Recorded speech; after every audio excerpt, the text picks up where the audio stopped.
সবাইকে আমন্ত্রণ কুল স্পোর্টস 24 আপনাদের সাথে আছি আমি শাফাত মিলু। শিরোনাম শুনছিলেন, এবার বিস্তারিত। ভিগো ওয়্যার গার্ড প্রয়োজন মতো বাঁকানো যায়, অধিক চাপেও ভাঙে না। ভিগো। শুরুতেই শোক সংবাদ। মারা গেছেন গ্র্যান্ডমাস্টার জিয়াউর রহমান। মৃত্যুকালে তার বয়স হয়েছিল 49 বছর। শুক্রবার জাতীয় দাবা চলাকালীন হৃদরোগে আক্রান্ত হন তিনি। এরপর হাসপাতালে নিয়ে যাওয়া হলে চিকিৎসকরা তাকে মৃত ঘোষণা করেন। গ্র্যান্ডমাস্টার জিয়াউর রহমানের মৃত্যুতে শোকের ছায়া নেমেছে দেশের ক্রীড়াঙ্গনে। দাবাতেই সঁপে দিয়েছিলেন নিজের জীবন।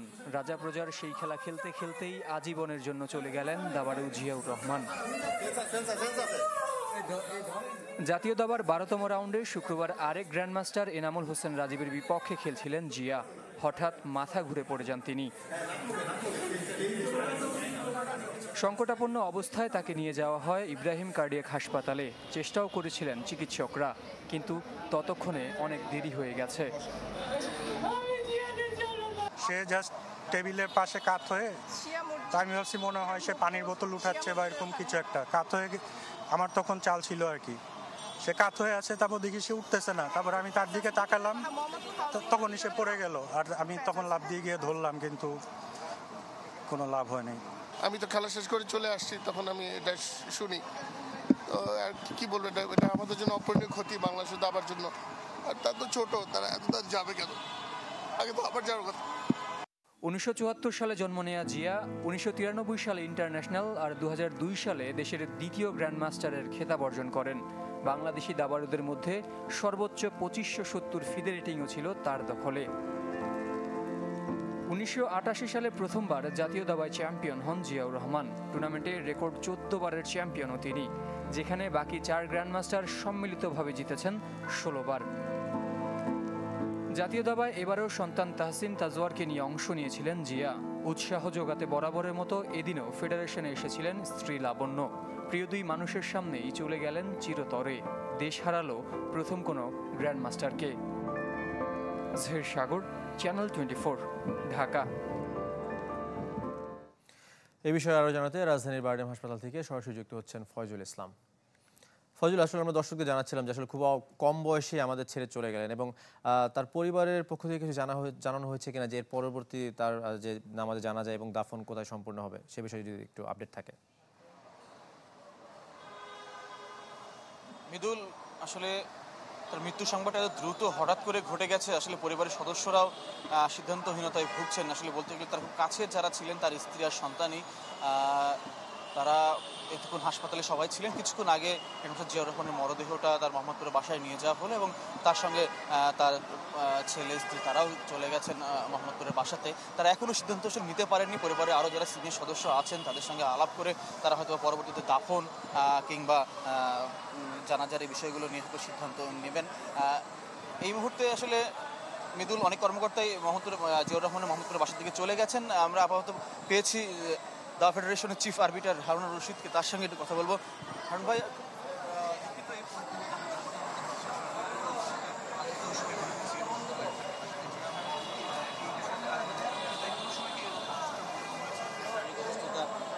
খেলা শুরুর আগে বা এমন কোনো কিছু মনে হয়েছিল, কেমন ছিল? মানে আজকে তো আমার ওকে মানে খেলা শুরু হয়ে যাওয়ার পরে দেখি নাই, ওই রুমে চলে গেছে, আমি এই রুমে ছিলাম। পরে খেলা শুরু হয়ে গেছে, তো ওকে আজকে তেমন উঠতে দেখি নাই। তো তনিম আমাকে বললো যে পরে যাওয়ার 10 মিনিট আগে ওই পাশের রুমে দাঁড়ায় বিস্কুট খাইছে, খায় আবার এসে বসছে। তো আমি একবার গেছিলাম, দেখি নর্মালি খেলতেছে, প্রতিদিন যেভাবে খেলে ওই রকমই খেলতেছে। কিন্তু ওই মানে মনে হয় না আমার কাছে। কিন্তু 2 দিন আগে লাবণ্য মানে ওর ওয়াইফ বলতেছিল যে ওর জ্বর, আমি বলতেছিলাম যে তো ওর জ্বর আসছে, ঠান্ডা লাগছে, এটা বলতেছিল। তা আমি যখন শুনছি যে পড়ে গেছে, তা আমি ভাবছি যে 2 দিন আগে বলছিল জ্বর ঠান্ডা, বোধহয় উইকনেসের কারণে হয়তো পড়ে টরে গেছে কিনা।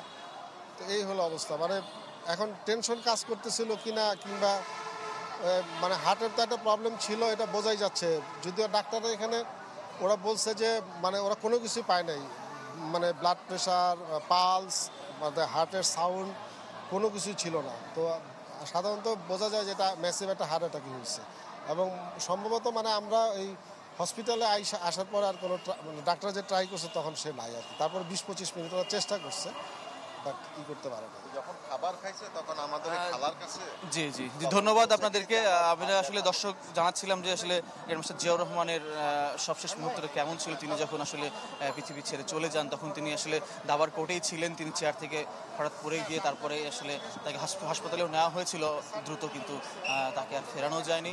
মৃদুল, এই ছিল সবশেষ খবর। পরবর্তী আমাদের সংবাদে আশা করি আমরা আরও আপডেট জানাতে পারবো। ফয়জুল, আপনাকে অসংখ্য ধন্যবাদ। দর্শক, বারডেম থেকে আমাদের সাথে যুক্ত হয়েছিলেন ফয়জুল ইসলাম। আপনারা জানেন যে জিয়াউর রহমান মারা গেছেন মাত্র 49 বছর বয়সে। আবার ক্রিকেটের খবর। টি-20তে সুফল পেতে দরকার কার্যকর পদক্ষেপ জানিয়েছেন সাবেক প্রধান নির্বাচক মিনহাজুল আবেদিন। ঘরোয়া ক্রিকেট কাঠামোর উন্নতির পরামর্শ দিয়েছেন তিনি। পরবর্তী আইসিসি ইভেন্টের কথা চিন্তা করে নির্বাচকদের নিতে হবে সাহসী সিদ্ধান্ত। সময় এসেছে সাকিব মাহমুদুল্লাহকে নিয়ে ভাবার। পুরো আপনার 11 জনকে নতুনভাবে 3টা ফরম্যাটে করা, 33 জন প্লেয়ার রেডি করা, ইটস ভেরি ডিফিকাল্ট। কোথায় দাঁড়িয়ে দেশের ক্রিকেট স্পষ্ট মিনহাজুল আবেদিনের কথায়। তাই হয়তো বিশ্বকাপের সুপার রেটে উঠে তৃপ্ত বিসিবি। সময়ের পালাবদলে আগ্রহের কেন্দ্রে টি-20 ক্রিকেট, অথচ এ ফরম্যাটে কোথায় যেন হারিয়ে টিম টাইগার। কম অথবা বেশি দল নির্বাচন নিয়ে সমালোচনা শুনতে হয় নির্বাচকদের। সাবেক প্রধান নির্বাচক মিনহাজুল আবেদিন সামনে টেনেছেন বাস্তবতা।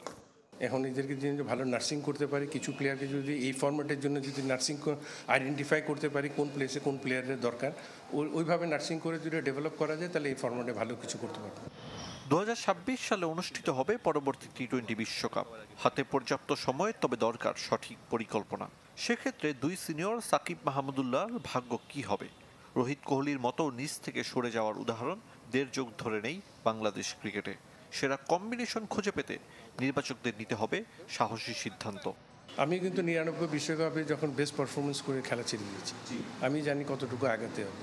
সিলেকশন প্যানেল এটা মনে করবে কোন প্লেয়ারকে নিয়ে আগানো যাবে, কোন প্লেয়ারকে সামনের দিকে আমরা খেলাতে পারবো, সব কিছু চিন্তা করার সিদ্ধান্তটা কিন্তু সিলেকশন প্যানেলকে নিতে হবে। প্রশ্ন আছে ঘরোয়া লিগের মান নিয়ে। আম্পায়ারিংয়ে উন্নতি করলেও পরিলক্ষিত প্রতিযোগিতার অভাব। কারণ আমাদের ডোমেস্টিক স্ট্রাকচার বলেন, আমাদের ফার্স্ট ক্লাস স্ট্রাকচার বলেন, এখনও পুরোপুরি আপ টু দ্য মার্ক না। এটা আমাদেরকে এক কথায় বিশ্বাস করতে হবে। টি-20 ফরম্যাটে যদি ম্যাচ, যদি নাম্বার অফ ম্যাচেস যদি আমরা বাড়াতে না পারি, প্লেয়ারদের জন্য এই ফরম্যাটের জন্য যদি তৈরি করতে না পারি, ইটস ভেরি ডিফিকাল্ট এই এরিনায় ভালো করা। হেড কোচ হাতুড়ুকে ব্যর্থ বলতে নারাজ সাবেক প্রধান নির্বাচক। চ্যাম্পিয়ন্স ট্রফিতে তার উপর ভরসা রাখছেন মিনহাজুল আবেদিন। আরিফুল ইসলাম, চ্যানেল 24, ঢাকা। এদিকে ব্রেন স্ট্রোক করে হাসপাতালে সাবেক ক্রিকেটার ও জাতীয় দলের লজিস্টিক ম্যানেজার নাফিস ইকবাল। শুক্রবার চট্টগ্রামে নিজ বাসায় ব্রেন স্ট্রোকে আক্রান্ত হন নাফিস। পরে এয়ার অ্যাম্বুলেন্সে ঢাকায় নিয়ে আসা হয়। বিসিবির চিকিৎসকরাও তাকে পর্যবেক্ষণে রেখেছেন, তবে আপাতত ঝুঁকিমুক্ত আছেন বলে জানিয়েছে ক্রিকেট বোর্ড। টি-20 বিশ্বকাপেও লজিস্টিক ম্যানেজারের দায়িত্ব পালন করেন তিনি। বাংলাদেশের হয়ে 11 টেস্ট ও 16 ওয়ানডে খেলেছেন নাফিস। যুব ক্রিকেটারদের নিয়ে কাজ শুরু করেছেন কোচ নাভিদ নেওয়াজ। শুক্রবার মিরপুরের ইনডোরে অনূর্ধ্ব-19 ক্রিকেটারদের সাথে পরিচিত হন এই লঙ্কান কোচ। 2026 যুব বিশ্বকাপের জন্য নিজের পরিকল্পনার কথা জানান। প্রাথমিকভাবে 39 জন ক্রিকেটার নিয়ে কাজ শুরু করেছেন। পরবর্তীতে স্কোয়াড ছোট করে এইচপির সাথে একাধিক ম্যাচ খেলার কথা। চলতি বছর শেষ দিকে আরব আমিরাতের সাথে হোম সিরিজ খেলবে অনূর্ধ্ব-19 দল। যুবা টাইগারদের জন্য 2025 সাল একাধিক অ্যাওয়ে সিরিজের পরিকল্পনা করছে বিসিবি। শেষ করবে গুলো স্পোর্টস 24 খেলা সব আপডেট ও রিপোর্টগুলো দেখতে ভিজিট করুন facebook.com/sports24 টিম এই পেজে। ধন্যবাদ সঙ্গে থাকার জন্য।